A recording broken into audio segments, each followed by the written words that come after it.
Coming to you live from Live the Dream Media Studio, Southern Arizona Sports Talk, with your host, Raul Soto Romero. What's up, guys? Welcome back to another episode. I'm going to do something a little bit different this time. I'm going to talk a little bit about a personal event that happened yesterday. It's the very first mini-sode of Southern Arizona Sports Talk. If you've been around me and my family, you've known that my dad's been through a lot of ups and downs in his career as an educator. Whether it's been Mexican-American studies, being at Pueblo, there's been a lot of days where it didn't seem like there was a bright light at the end. Throughout this journey, his goal in life was to be a superintendent and be the leader of an educational movement. There was so many times throughout this journey where that dream didn't even seem possible. My dad had 6 degrees, a PhD, 2 masters in educations, and for a while, he couldn't even get a job as a teacher. Last night, his dream was finally accomplished, and he was able to finally become the director of education of the Pascua Yaqui tribe, which is essentially a superintendent job. The one thing about my dad, like he even said it yesterday, we are 2 different people. We fight probably more than MMA fighters spar, but I got to give him props because he taught me what it meant to be a man, what it means to keep fighting in life, because even though at the toughest moments, he was always ready to go and never gave up. He always taught me it doesn't matter how many times you get punched, just keep getting up, throwing as hard as you can back. Dad, thank you for being a fighter in my life. Thank you for teaching me what it means to keep going, teaching me what it means to grind, watching you through this journey, finally having you accomplish your dream. That meant the world to me. Probably the closest I ever got to almost crying on camera. Hey, congrats, Dad. Hey, before we get into some other fighters, we're going to get a quick message from Richard Lopez, and then we'll be right back, guys. Congrats, Dad. Welcome to the Sports Minute with Chaplain Richard Lopez with the Fellowship of Christian Athletes. Hey, as we prepare this week, guys, I wanted to challenge us to think about the distractions that come our way on a daily basis. You know, the Apostle Paul in the book of Galatians, he reminds us and really challenges us to think about, man, you were running a good race. What cut in on you and stopped you from obeying the truth? And guys, we are so much faced with distractions every minute, every moment, every day. And man, if we're going to limit the distractions, we got to be focused on what we're trying to accomplish this week. Because we all know, man, whether it's in the classroom, whether it's on the field, whether it's on the court, is, man, if we don't limit the distractions, there's no way we can be at our best. And so the challenge for us is, man, who is limiting or causing the distractions in our life if we're trying to become the best people that God created us to be? And as we prepare this week, let's ask ourselves, man, what distractions am I allowing in my life that are taking me away from focusing on what's really important in my life this week? Mentally, emotionally, physically, and spiritually. Let's limit the distractions in those areas of our lives so that we can be at our best as we prepare for the season.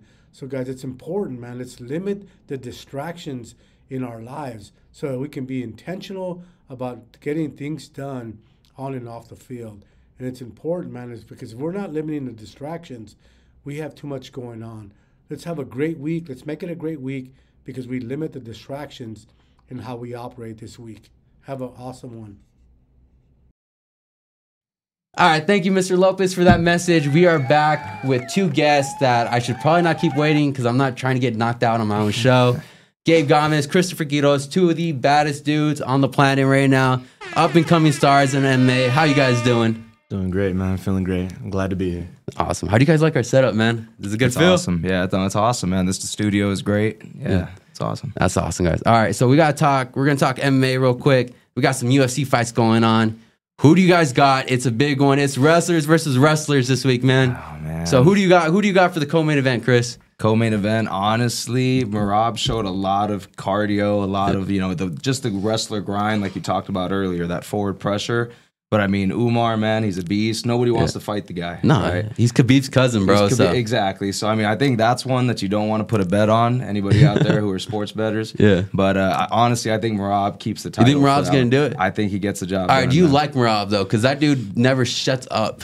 You know what? I do, man. I like Marab. For Sugar Sean O'Malley's last camp, they brought me out there to imitate Marab. I saw that. Yeah. So I mean, it's kind of. So we got Marab right here, guys. Yeah, I'm Marab, so I'm gonna win this weekend, right? Yeah. But yeah, no, I mean, he's a good guy. Everybody kind of has to have their personality. he might be an annoying one, but he's a good fighter at the end of the day, man. When he's not getting arrested for doing stupid crap, right? Yeah, you got to respect that for sure. Yeah. All right, what about you, Gabe? Who you got? It's a tough one, man.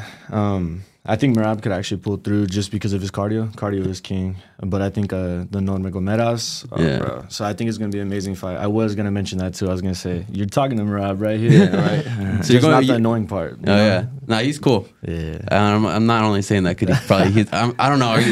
Can you reach me from right here? No, my reach is all right, not we're good. Then we're good. No, Merab could be annoying sometimes, but Chapo, he's got the physical part of Merab, but the mental part, he's a lot more mature than Merab. Yeah. So you're going with Merab? I think so, man. To be honest with you, I wouldn't be surprised if Umar like gets a knockout or gets a submission. But just, bro, you'd have to train with somebody like him. It's just the constant pressure. It does something to you. So did Umar reach out to you for the camp? He didn't, unfortunately. All right, we're going from Rob just because of that. That's why he's gonna lose, right? Yeah. Right. So hey, if someone sees this, you had a chance to win, man. All right, so main event. This is a good one because I'm going with Arman, dude. Oh, me too. You know, I was talking with one of our teammates. We call him Sledge last night. He disagreed with me, but I think Sarukian gets the job done too. I just think he's overall better striking, strength-wise. Dude, that dude's physique is insane. Yeah, and if you look at their first fight, it was Sarukian's debut fight in the UFC. On short notice as well. Short notice, right? And then both guys have gotten better over the years. What has it been, about 5-6 years, I think? Long ass time, man. Yeah, but I mean, I don't know, man. I think Sarukian is just well-rounded. So is Islam, but I mean, he has everything to win, everything to gain. What do you think? Decision, knockout? I think because Arman's saying first round knockout, man. So I don't know about that. Man. I don't know if it's a first round knockout, but I can see a finish happening for sure. Yeah, I'm going third round submission, Arman. I think he's gonna get him to freaking guillotine. I think he's gonna hurt him. Islam's gonna be shooting, and that neck's gonna be right out there hanging out. I could see that. Yeah, for sure. Either way, it's gonna be an exciting night, man. Yeah. I'm happy to watch those fights for sure. It must be nice. I gotta work, but I'm taking Arman, bro. You're taking Arman too. I like Islam a lot, you know. But I think Arman's part of this new generation. I think Islam is also, but Arman falls under like the Ilia Toporias. They're just they don't. There's not a hole in his entire game. I think same with Islam. I think the two fights, co-main and main, are going to be amazing to watch, man. And I forgot about the third one, the rubber match, whatever they call it. Yuri versus Jamal Hill. Jamal Hill, yeah. And again, another dude that cannot stand Jamal Hill, but... You don't like Jamal Hill? No, man? dude, the dude doesn't... Be quiet, man. You lost, get over it. I feel bad for the guy. I feel bad for him because... Thank you, Dave. Yeah, I was gonna say he had a lot of hype coming up, you know, to the title shot and whatnot, and then ever since, like you said, you got to keep your mouth shut, man. Yeah, you know? Once you lose, it's over with. You do. He's kept his mouth going about like it was a ref's fault because he stepped forward. Right. It's one thing to disclose like injuries, you know, and there's never excuses, but it's like, oh, I was injured in camp or I was this. That's different, but you're right. He has been whining a little bit. Let me ask you this. Does it really make that much of a difference what Alex Barea did, stepping a little closer after the ref kind of paused it for a second? And you both can answer that because... There's a rule in fighting. You've heard it as well as we have, man. Protect yourself at all times, right? So whether the ref stopping the action or anything, just like touching the gloves at the start of the fight, right? Touch gloves, that guy has every opportunity to not even touch and just hit you. So I don't think it's an excuse, man. You know, it was Herb Dean's job and Jamal Hill's job to keep the distance, and he allowed Alex Pereira. I mean, bro, Alex is a genius. Brings me back to Mayweather versus Victor Ortiz. I remember Victor that. Starts to look away. Mayweather, all right, bro, go to sleep. Good night. Yep. Yeah, so no excuses, man. Gotta keep them hands up. Yep. Shoot, so who do y'all got? Jamal or Yuri? I'm thinking Yuri is knocking him out and quick. Hopefully. I think Yuri deserves a win on that one, but we'll see, man. Because as much as you might hate him, man, Jamal he can scrap too. You know, he's just tough. So I don't know. Personally, I think with 3 matchups, I think they're all so closely even. Dude, have you seen the freaking money lines? I haven't. It's all -100, -100. Just rate all of them, man. Sounds about right, man. Because I mean, they're all gonna. I think this card's gonna be amazing to watch because you can learn a lot from it. You know, whatever mistakes are made, it's not because there's holes in these people's game. It's because the other person's just that good. Yeah, you know? or it's one mistake, man. Or possibly one mistake. One mistake and your lights are out. Level, at that level, when you make any mistakes, Yeah. So speaking at that level, you said something really cool. I'm pretty sure people watching want to hear. What the heck was it like training with Sean O'Malley? Oh, man, it was awesome. And I'm not going to lie, like leading up to it, Well, like I said, that guy Sledge, he was Sugar Sean O'Malley fan, and we give him shit for it all the time, right? You're like, hey, bro, look where I'm at. Yeah, and at the same time, it's like I kind of go in with a chip on my shoulder. He's in my weight class, right? Yeah. He was the bantamweight champ at the time. I'm like, man, I could take this guy off. You got to have that confidence. Yeah. But meeting the guy, meeting his coach, Tim Welch, it was a great experience, man. We actually drove up there with one of our other teammates, Austin Wheeler, and we were at Red Hawk Academy in Phoenix. Showed nothing but love. His sparring was amazing, man. Like his striking is legit. I'm not gonna. He landed a teep to my stomach that I felt for the next week at least. Shoot. You know what I mean? But he was a good guy, man. All respect, and it was a great experience for sure. What makes a guy like that so great? What is he doing? And what did you learn about adjustments you can take back to your camps? I mean, honestly, everyone's doing the same stuff. At the high level, you know, everyone's hitting mitts, everyone's doing cardio, everyone's going for runs. I think it's just a mindset thing, right? He's one of those guys who said he was going to do something, he believed in it, right? And he just stuck to the plan, you know what I mean? And taking that into my training, it's like, okay, you know, I'm watching videos of Tim Welch holding mitts, and I'm like emulating that with my fighters that I coach, right? The young kids that I'm working with. Just practicing the same techniques that he does. Obviously, I'm not 6 foot, so I'm not going to be like sharpshooting people, but just the whole like concept of how he moves, how he trains, and it, like I said, a great experience, man. Lots of lessons learned from that. That's incredible, man. That's a dream for most people, man. Oh, it was great. Yeah. You hang out with them afterwards at all? Or? A little bit. They got a little coffee shop next door, and so Tim was like, "Oh, let me get you guys some coffee, blah blah blah." You know, snap a picture, and send me some money on my way. Probably just some pocket money he had. You know what I mean? Oh, nice, man. I was like, "I'll take a couple more thousand if you can." Man, you know? I'm like, hey, if you want. Wait, did he win that next fight or no? That was the Marab fight. Oh man, that was the Marab fight. And I'm like, if he would have won, he should have been like, hey, give me some of that spear money. Right. Yep. I made jokes. I was like, he kept blinking and seeing me across from him, bro. That's why he lost. Oh, that's awesome. Sorry, Sean. Yeah. Oof. He's like, you're going to get in that coffee money no more after that. Yeah, exactly. So speaking of, you kind of mentioned about you coaching younger kids. One of the things with the show, I want to learn is people's journeys. And as MMA fighters, mixed martial artists, I'm sure there's people like, why the heck do you like getting hit in the face? So what do you think in your life brought you to become an MMA fighter? And kind of tell us where you guys started off as well. Gabe, if you want to start off. All right, so mixed martial arts started out with wrestling and then made it to boxing. But where I fully started, why I like being punched in the face, it's a tricky question. But when I was younger, I just think I battled with maybe anger issues a little bit, and I'd say MMA saved me, to be honest with you. Most people would think the opposite of it. Getting in fights and stuff, it would make you more susceptible to violence and anger. In all reality, when I started training, it helped me learn so much discipline and helped me control my emotions so much. And that's pretty much how I got into it. I got into wrestling. A lot of matches. How old were you when you started wrestling? Wrestling was 8th grade to freshman year that summer. Oh, so you started as an 8th grader? As an 8th grader, man. Oh, what was that first year like? Because for me, I remember I first started jiu-jitsu when I was 7 years old. Nice. I remember my dad yelling at me and saying, like, I don't know how you're my son, bro. You keep getting your ass kicked. Sometimes you need that. I remember I had a coach named Art Gonzalez, and he was like that. And that was actually my junior year wrestling in high school, and that's when I finally, I think, started becoming tough and started coming into my own. But before then, just kind of being softly put into it. Yeah. There's some people that are meant to do it as a hobby, and there's some people that are meant to do it as a career, you know, and the people that are meant to do it as careers, sometimes you got to take that hard, you know, the hard discipline, and I think that's necessary. Your dad is a badass, man, so that's a good role model to have. Yeah, man, like we were talking about before, yes, I took him down for the first time, but I paid for it afterwards, man. That dude does not like to lose no matter what. Reminds me of somebody. Yeah, no, heck no, man. Yeah. Chapel, I think he's probably never been submitted, or maybe submitted only 5 times at the gym. Phil's never submitted you before?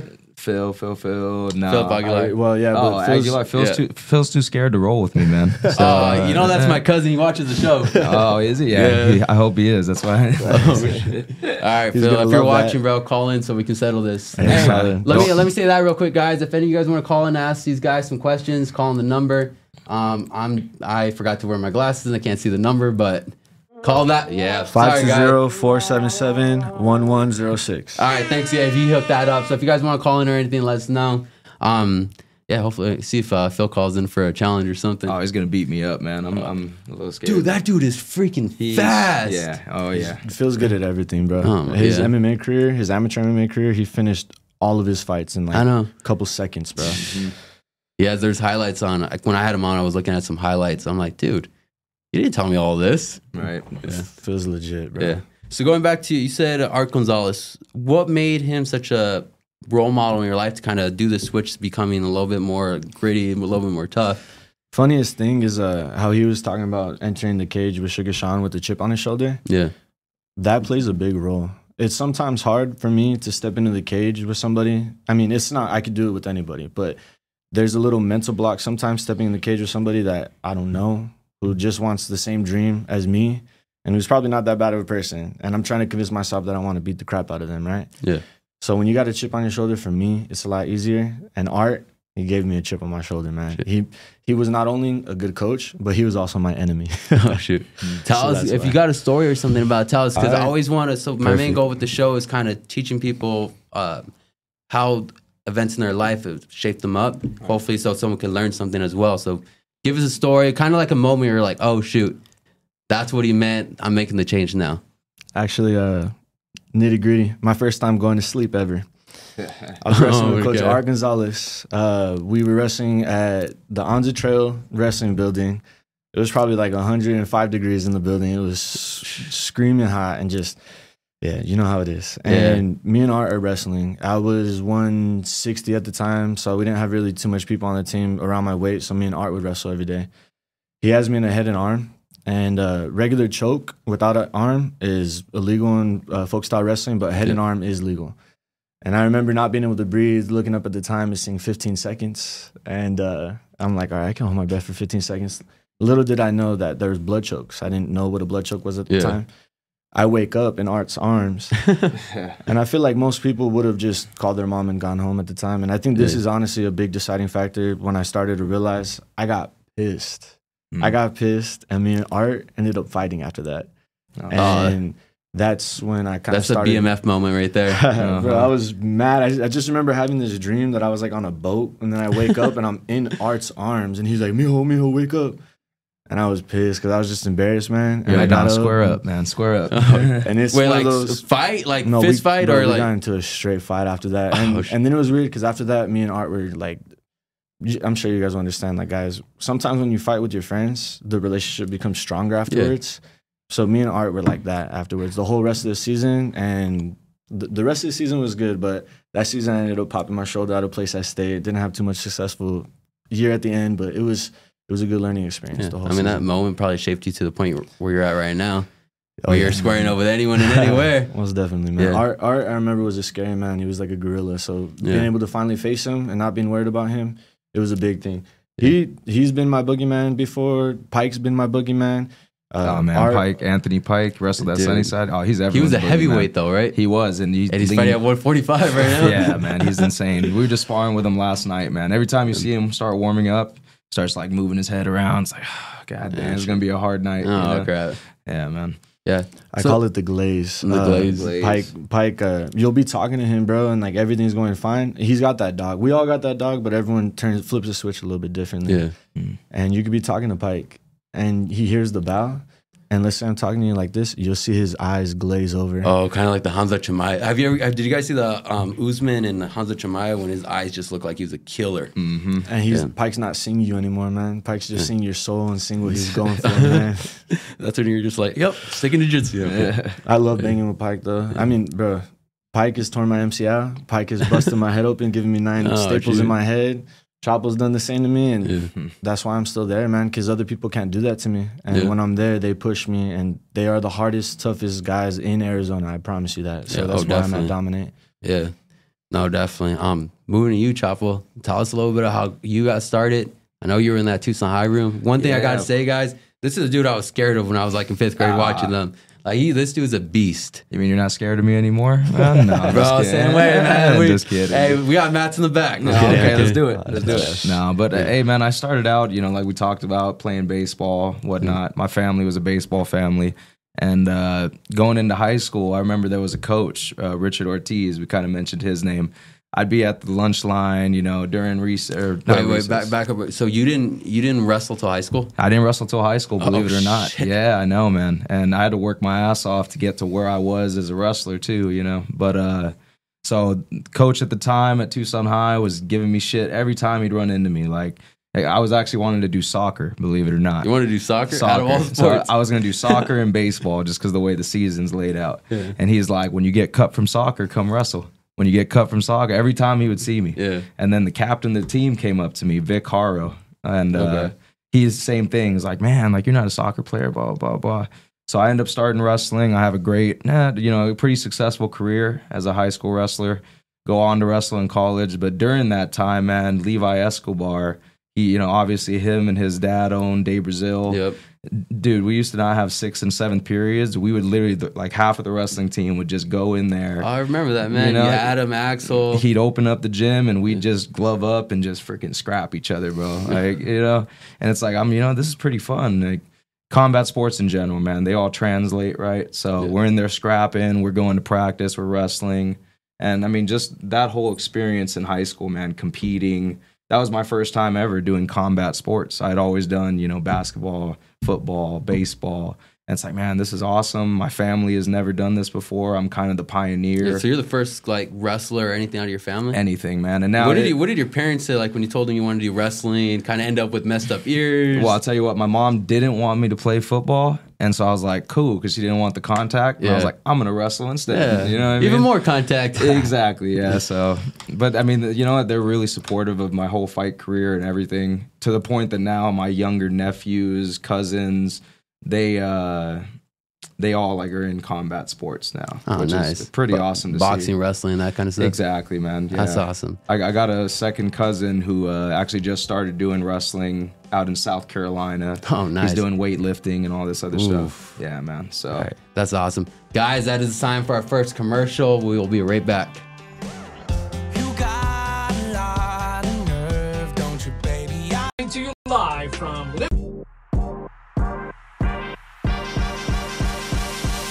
Welcome to Snap Fitness. This is my gym. And my gym. And this is my gym. And my gym. Here at Snap Fitness Marana, we welcome all kind people trying to stay healthy. Ready to make us your gym? Click the link below, message us on social media, or give us a call 520-400-4646. We are Jet Sports Training, where our mission is to cultivate champions. This is where athletes come to get faster and everyday people come to change their lives. This is not a gym, but a community. Come get jetted.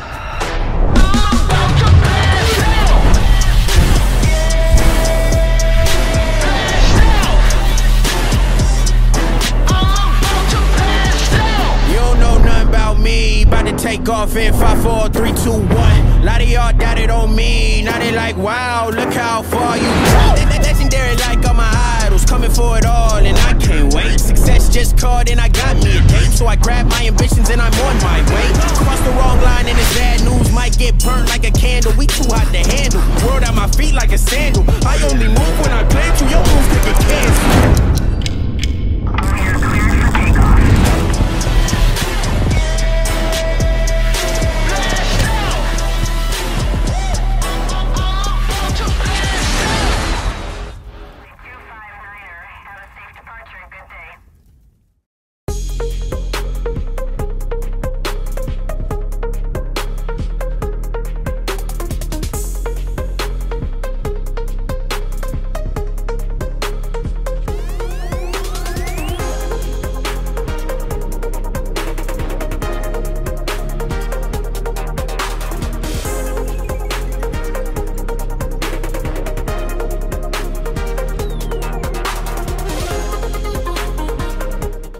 This episode is brought to you by Advanced Vision Care and Dry Eye Spa. Go check them out at 7552 North La Choya Boulevard across from Foothills Mall, 520-744-1711. Tell them Rue sent you in. You're listening to the Live the Dream Media Network, Arizona's premier live podcast studio and online radio.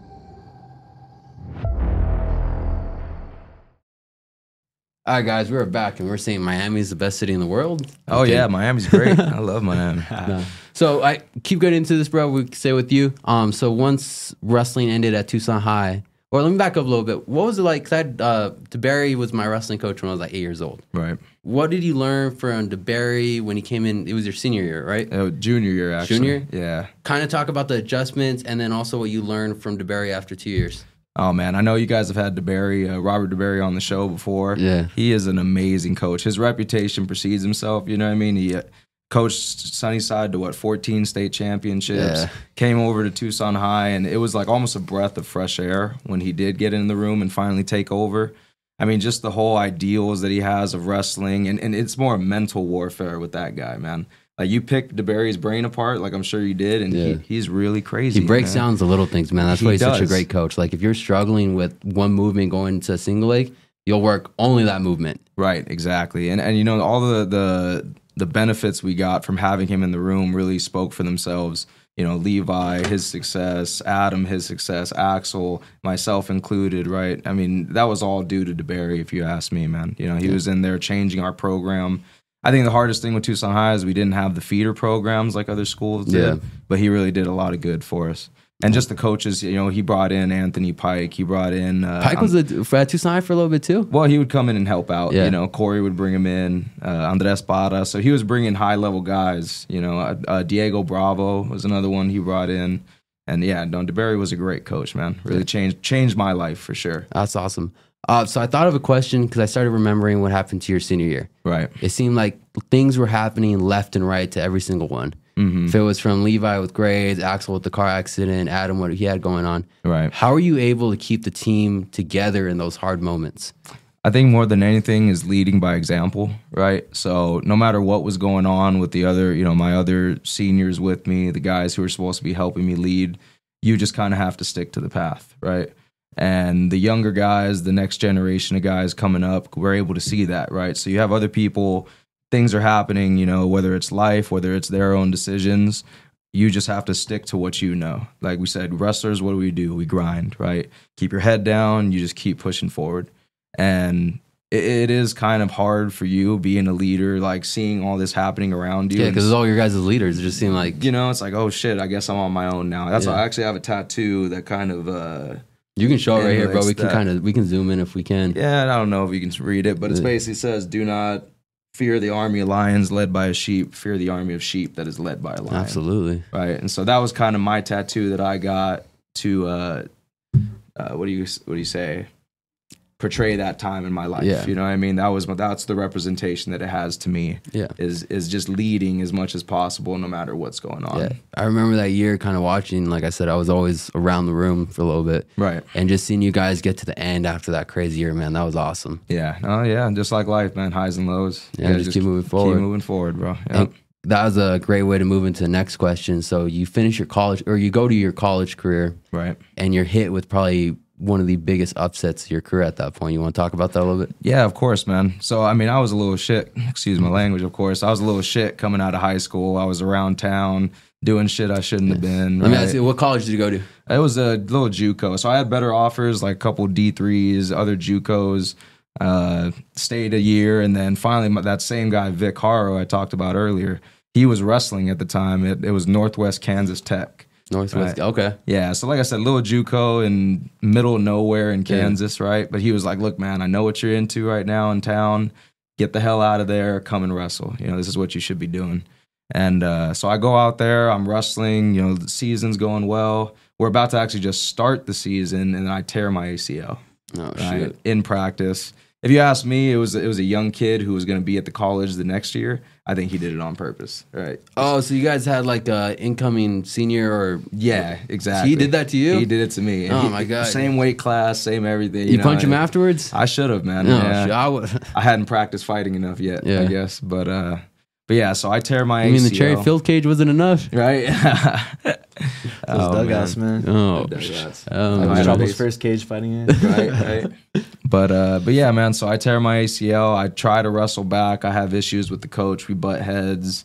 And then after that, I kind of fall into the same habits that I had here in town. And, you know, they say if you're into bad shit, you're always going to find it no matter where you go. And that's kind of what I did when I was in Kansas. I won't elaborate too much, right? Yeah, you don't have to go. No. With the show, bro, just say what you're comfortable with, bro. Of course. Yeah, of course. And just know that it was something that really was a low point in my life, right? I was out there, middle of nowhere, like I said, and I had to make a decision. Like, am I going to keep doing the self-sabotaging things that I've been doing, or am I going to make a change, right? Yeah.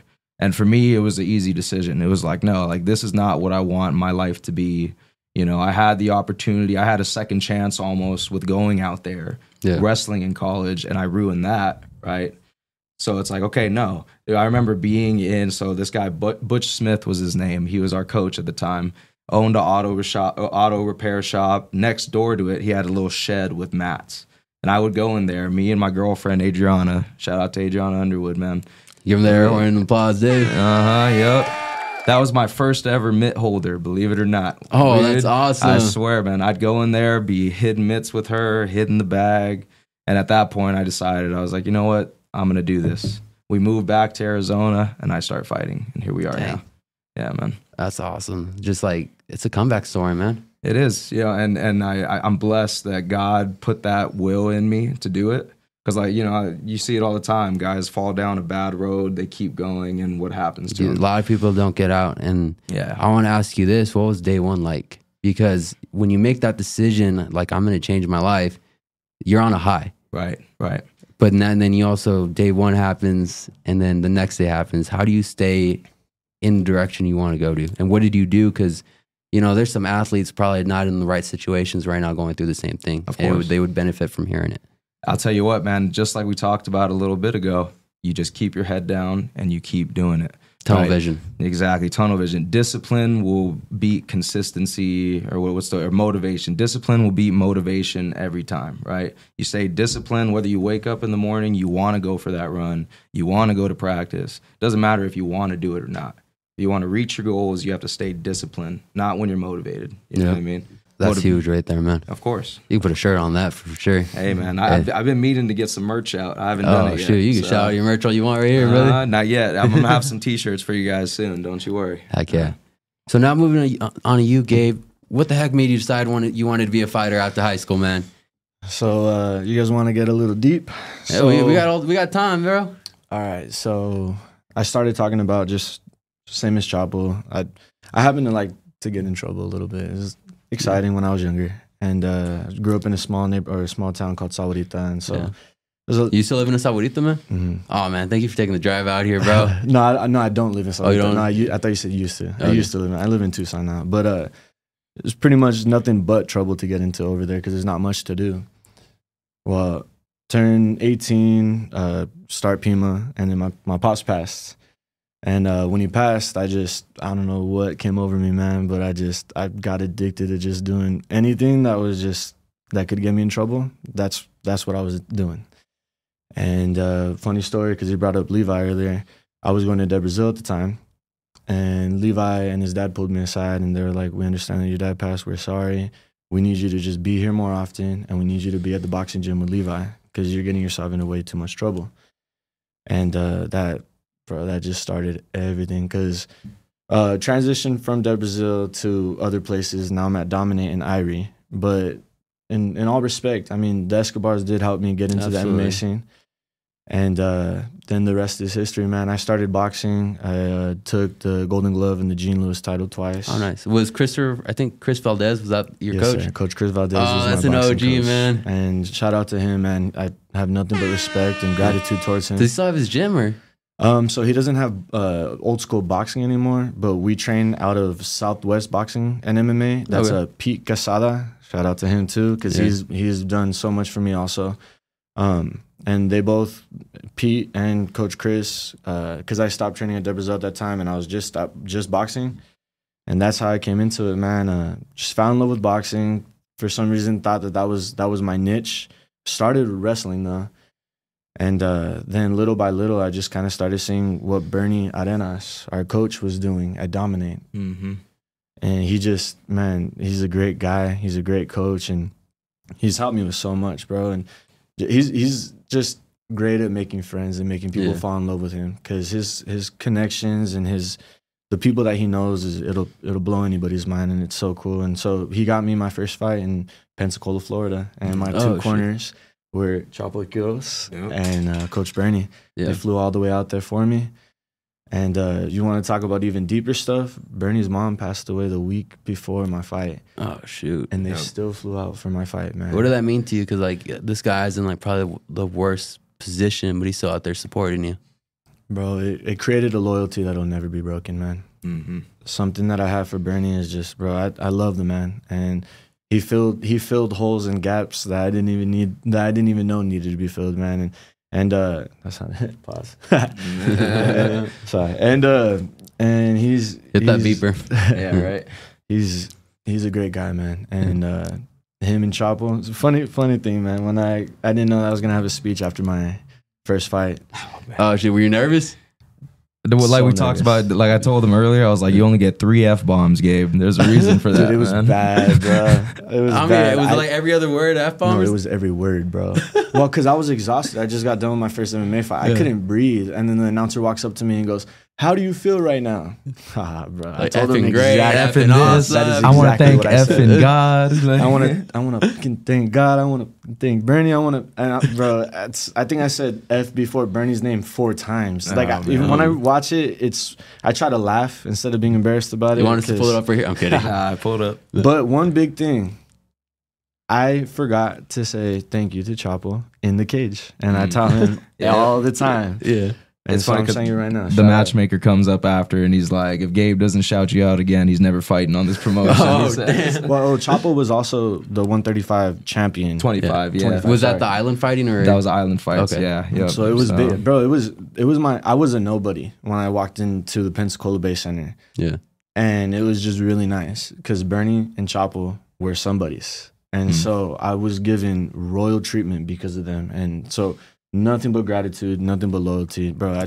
Nothing but respect and appreciation. We got to get you back out there, man. You got to get back out there so you can shout out Chris. Fun fact, I'm gonna get on the mic and be like, "Evan, Chris, get on." Evan. My next fight is actually back with Island Fights, man. Oh shit! Oh, so you got a fight coming up, bro? March 7th, yeah. March 7th. It's gonna be in Biloxi, Mississippi this time, actually. Okay. So yeah, that same promotion. We're originally just amateurs. Years back, guys who have fought on this promotion are like Yoel Romero, Mike. Dude, Perry. I saw you guys get to wear the leg guards or whatever. As amateurs, yeah, you got to wear this. I mean, pros now. Yeah, but amateurs, Bo Nichols also. Bo Nichols fought that too? I fought on the same card as him, Supreme Patty and John Gabbana. Oh, dang. It's a pretty high profile. Cool. Yeah. Is it part UFC Fight Pass at all or not? This next one will be. Yeah, oh, heck. Man. I'm downloading that. I have to watch this. Please, dude. Me, you know Jacob Manconi, right?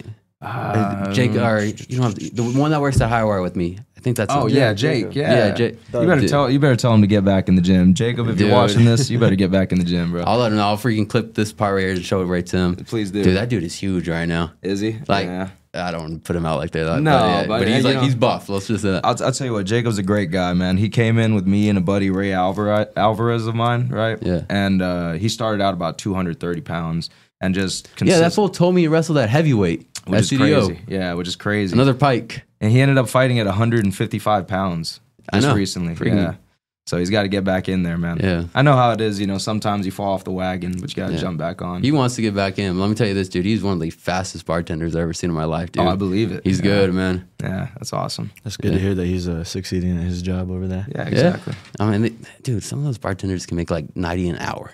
Good for them, man. Yeah, good for them. That's awesome. But they have to be like super polite and have people yell at them when they're drunk. I'm like, crap. That I would probably go crazy with that. Heck no, I couldn't do it. Yeah. I'm not the best at dealing with inconsiderate people. Oh shoot. So wait, who's your do you have an opponent yet? Not yet, man. So they have an event actually this month, January 25th. And so I'd imagine, the matchmaker, Devin, I just mentioned, he called out and was like, hey, we got this event on Fight Pass, so on and so forth. I want to get you on that card. it is a big deal, man, for me, just because one, it's returning back to the same, almost like going back to your alma mater. You know what I mean? I fought for them, won a belt for them, and now I get to fight for them as a pro, which is pretty awesome. You get some money out of it, Get man. some money, man. You better pay. And I said that actually in my post-fight interview for my title fight.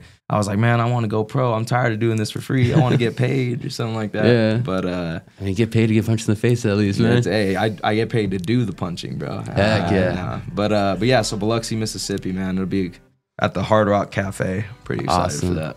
All right, dang, this is going fast, man. We are going to our next commercial. I guess we're going home to a commercial break. See you guys back. Coming to you live from Live the Dream Media Studio, Southern Arizona Sports Talk with your host.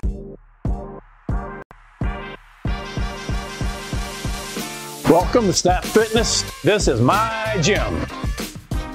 And my gym. And this is my gym. And my gym. Here at Snap Fitness Marana, we welcome all kind people trying to stay healthy.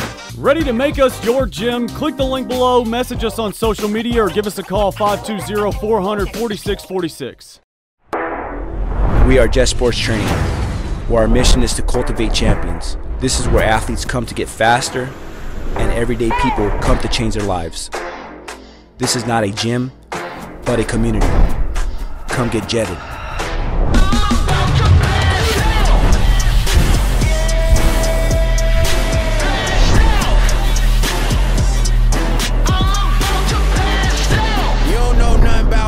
About to take off in 5, 4, 3, 2, 1. Lot of y'all doubted on me. Now they like, wow, look how far you go. Legendary like all my idols, coming for it all, and I can't wait. Success just called and I got me a date, so I grab my ambitions and I'm on my way. Cross the wrong line and it's bad news. Might get burned like a candle. We too hot to handle. World at my feet like a sandal. I only move when I plan to. Your moves could get canceled.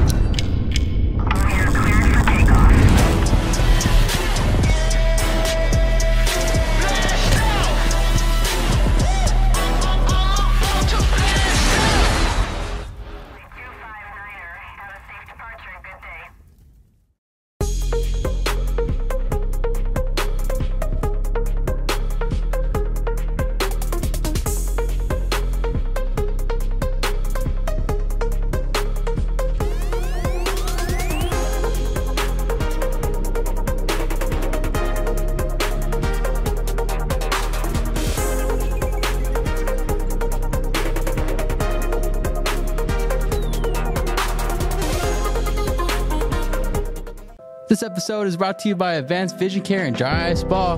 Go check them out at 7552 North La Troya Boulevard across from Foothills Mall, 520-744-1711. Tell them Rue sent you in. You're listening to the Live the Dream Media Network, Arizona's premier live podcast studio and online radio.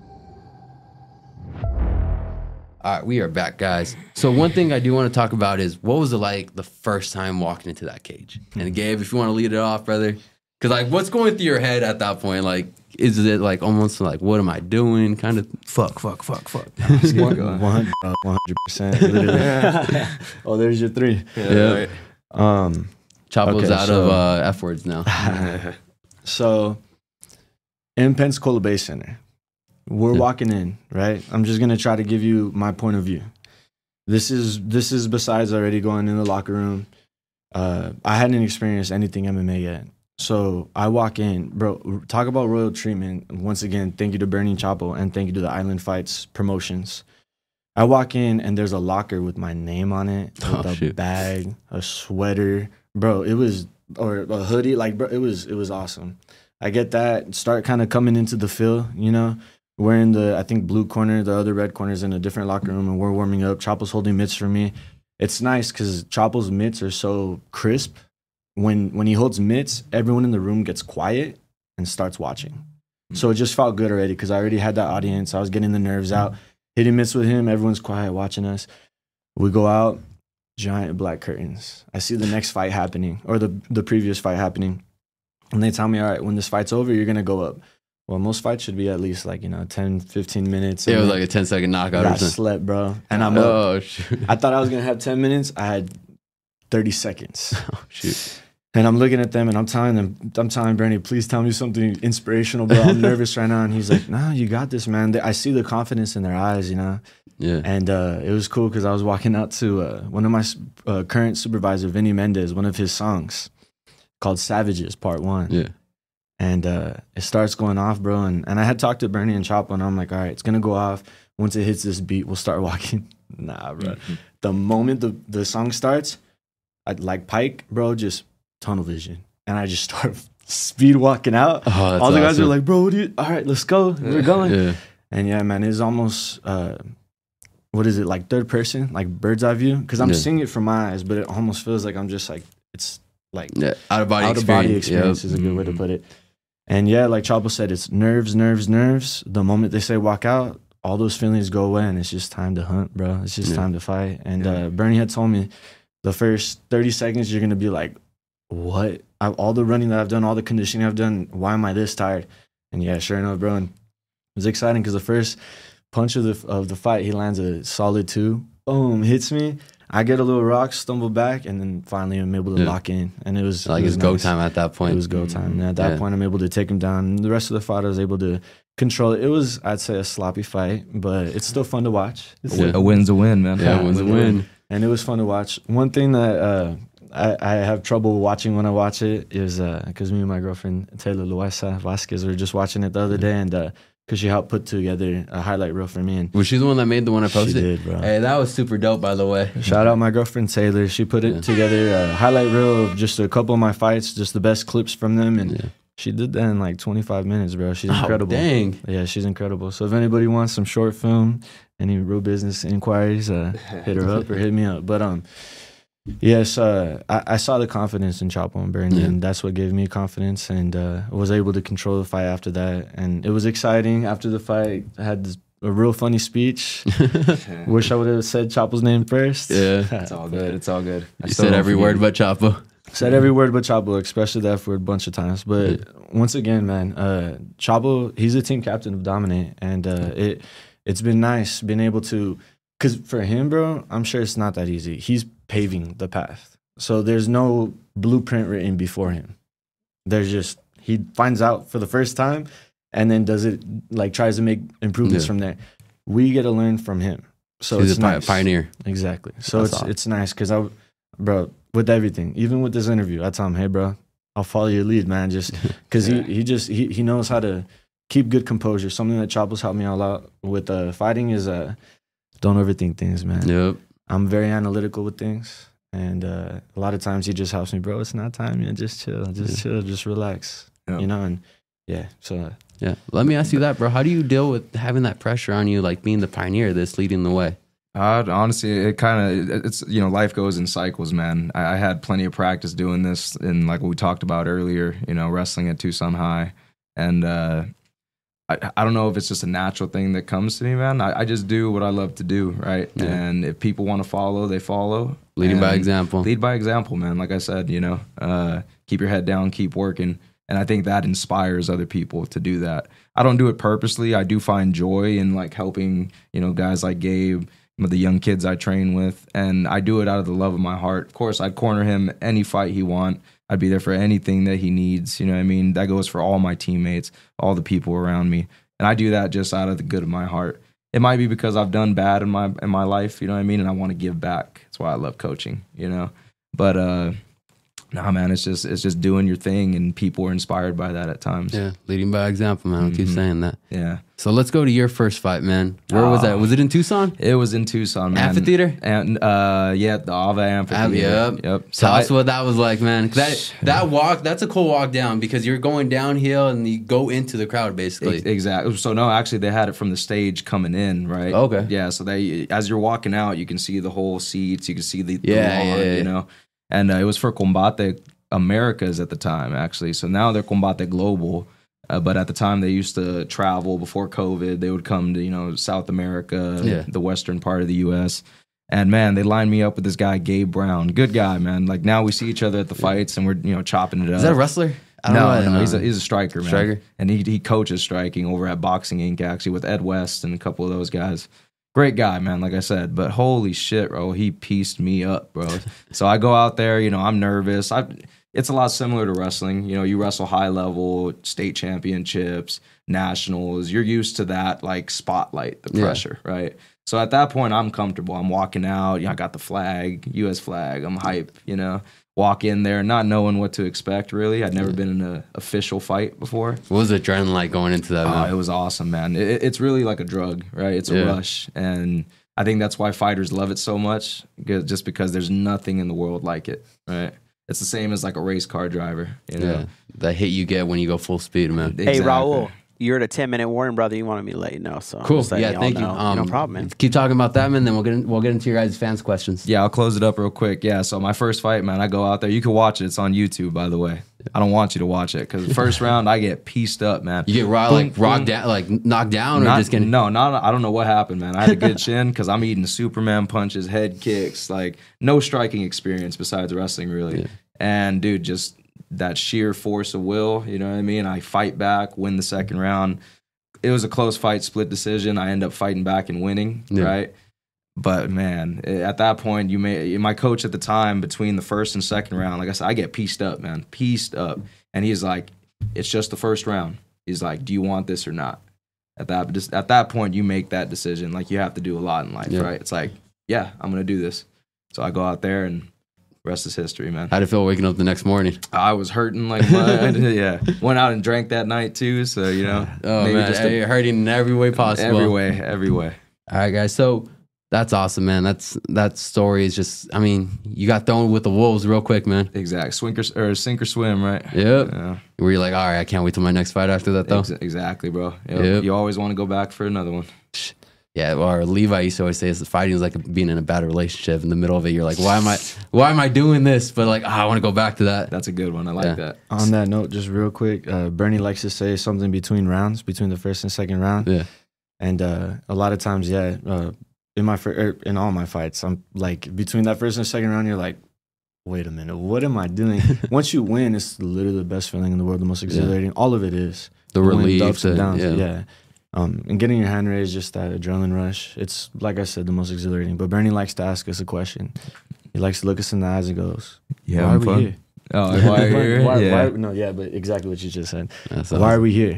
And then I always forget. Now I don't, but are we having fun is what he says. Yeah. And then I remember, wait a minute. I signed up for this. I came here to do this. And I'm legally getting to beat the crap out of somebody else. This is the most fun thing on this planet. Yeah. So that's awesome. Like I said, I want to get into some of these fan questions. One of the questions, what does the word victory mean for you guys? It's a good one. Victory to me is accomplishing what you set out to do, right? So getting the job done. If your goal is to get your hand raised, then that's what victory is to you. If your goal is just to make it to the fight, right? That's what it is to you. Victory isn't even just in the sports context, right? Yeah. You want that promotion, you want that raise, whatever. You can apply it to all aspects of life. That's what it means to me. Awesome. I completely agree with that, and I think I'll put a little twist to it.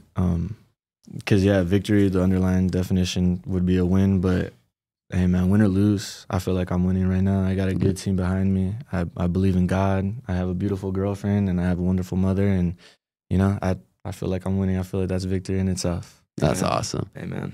All right, Gabe, this question's for you. How the heck do you make 145 being this big? Bro,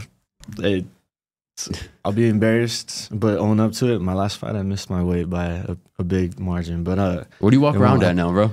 Today, I woke up at 180. Okay, that ain't bad. Yeah, but I mean, pushing a little bit over that. So I'm cutting close to 35 to 40 pounds per fight. But how do I do it? It's a big calorie cut, water load the last week. It's a huge water cut, no carbs the last month before my fight. And then, the last 2 days is absolutely no food. And the last day before the weigh-ins, absolutely no water. It's rough, man. I would say the fight before the fight. Yeah, for all the camp, but that's the hardest part. Cool. This is for both of you. What does camp look like for you guys? honestly, pretty much like Gabe described, right? So first things first, it's like, okay, I have a fight. I got to start getting strict with my diet. Yeah. You kind of up the amount of cardio that you're doing, maybe a little bit of extra runs during the week. I like to do bike rides personally. So I got a stationary bike. I'll hit a good 45-minute bike ride. You're definitely doing a lot of game plan, right? So Bernie Arena, shout out to him. He's a freaking wizard, man.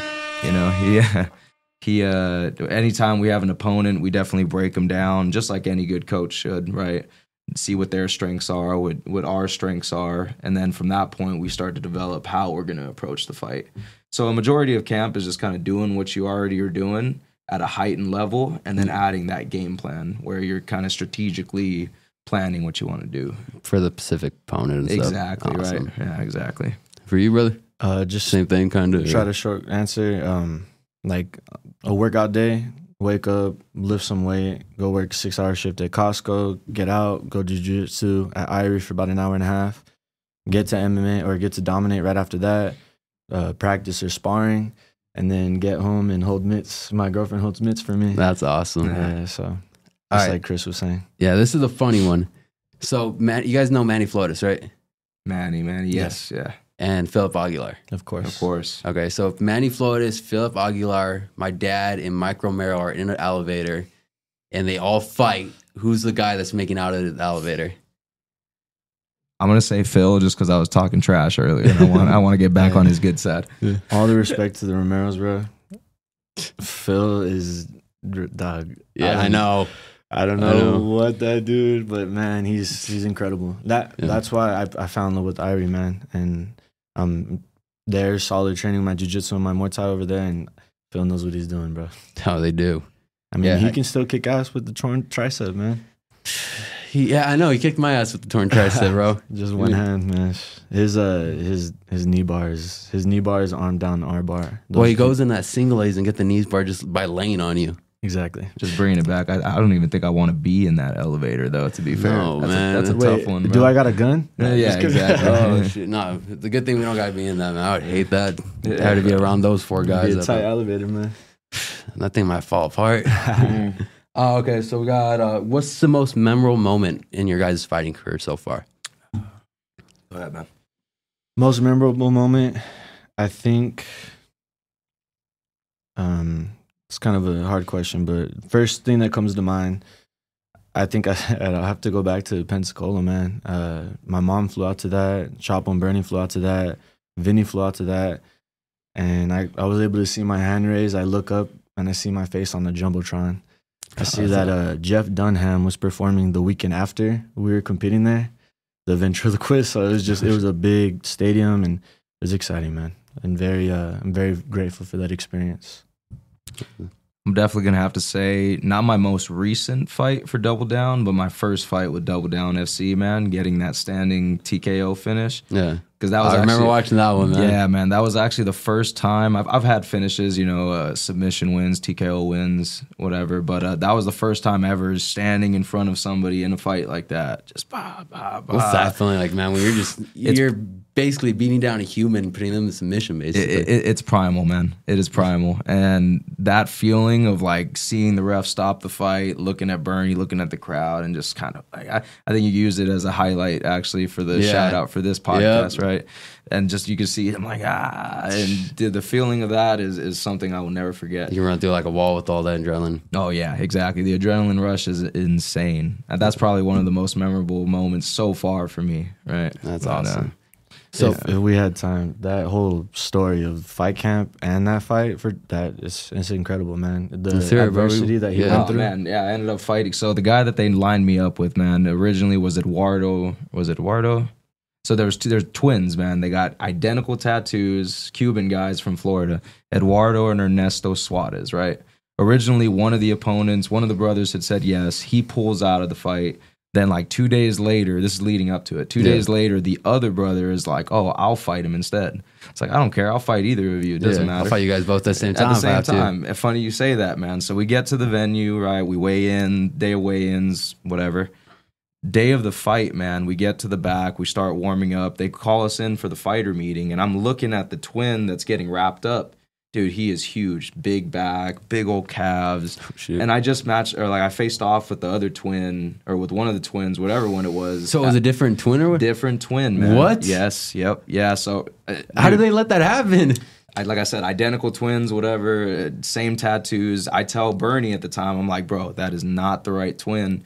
We tell the Florida commission, and the commissioner goes, and all he does is check their ID, right? They look identical. All they could do is swap the IDs. You know what I mean? That's all they had to do. So sure enough, they're like, well, we can't do anything else. Do you want to fight or not? Right? I guarantee you all this guy weighed at least about 170 pounds. I'm about 150 pounds in the cage, right? Yeah. And Bernie's like, well, are we here to fight or are we here to, you know what I mean? Yeah. What are we doing? Like, you know what? Screw it. The guy that the whole game plan strategy thing that I talked about, we planned for a southpaw. We planned for that guy's style. Yeah. This guy comes out orthodox. The whole game plan goes out the window. Oh shit! So it's just it's a street fight. Yeah, it's a street fight at that point. Exactly. And so you know what? It's like, cool, let's scrap. And I think that's why that moment was so special to me, because of all of this stuff leading up. Yeah. You know, and it's like, you know what, man? Here's it. I always call him Edward Ernesto, because I don't know if it was Eduardo or Ernesto. You don't know which dude he beat up. Yeah, and whoever it was, man. That's awesome, guys. So we're at the hour, guys. Let everyone know what's next for you guys, where they can find you. And I know you guys are always looking for sponsorships as well. Thank you guys for being the first 2 sponsored athletes for our Southern Arizona Sports Talk. Thank you, man. Thank you. Shout them out. Where can they find you? And yeah. Just wanted to say thanks to you guys, man, and thanks for sponsoring us. And we like being a part of the community. Yeah.